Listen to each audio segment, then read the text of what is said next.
Hey everyone!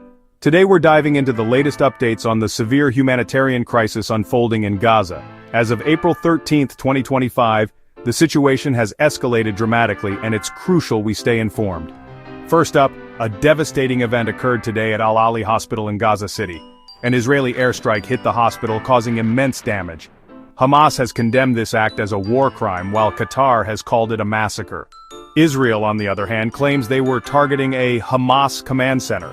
The hospital staff managed to evacuate some patients after a warning call, but the damage was extensive, affecting the genetic lab, pharmacy, and emergency room. The international community, including Jordan and Germany, has voiced strong condemnations. Tragically, the casualty count continues to rise. At least 37 Palestinians have been killed in various Israeli attacks across Gaza today. This includes 6 members of a family in Jabalia and 3 individuals in Shujaiya. Since dawn, more than 35 lives have been lost. Adding to the turmoil, 2 missiles launched from Yemen triggered air raid sirens in Israel, briefly closing Ben Gurion Airport. In response, Israel issued forced evacuation orders to residents of Khan Yunis. Gaza's health ministry is pleading for protection, especially after the damage to Al-Ali Hospital. Additionally, Hamas condemned Israel's restrictions on Palestinian Christians attending Palm Sunday services in Jerusalem, and stated that prisoners will only be released through a prisoner exchange, not military escalation. The crisis is causing mass displacement.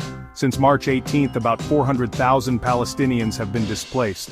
The Israeli Defense Forces have issued 20 evacuation orders affecting large areas of Gaza, including all of Rafah. Over 2/3 of Gaza is now under displacement orders or classified as no-go zones. Gaza City is overwhelmed, with displaced people living in dire conditions.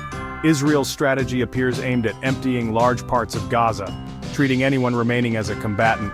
The IDF has encircled Rafah and plans to hold portions of Gaza indefinitely. Their goal is to pressure Hamas for hostage releases and make life unbearable to encourage Gazans to leave. The situation is exacerbated by a severe humanitarian aid blockade. No aid has entered Gaza for the past 6 weeks. There are acute shortages of food, medicine, and water. Bakeries have shut down, essential medicines are out of stock, and water production has plummeted. The health ministry reports that 37% of essential medicines and over 50% of cancer drugs are gone. A recent UN report indicates that over 90% of Palestinians killed by Israeli forces in the West Bank this year were in specific areas like Jenin and Nablus. The international community, including the UN, US, and EU, are calling for a ceasefire and humanitarian access. Discussions between Netanyahu and Trump about a voluntary migration plan for Gazans have seen little progress.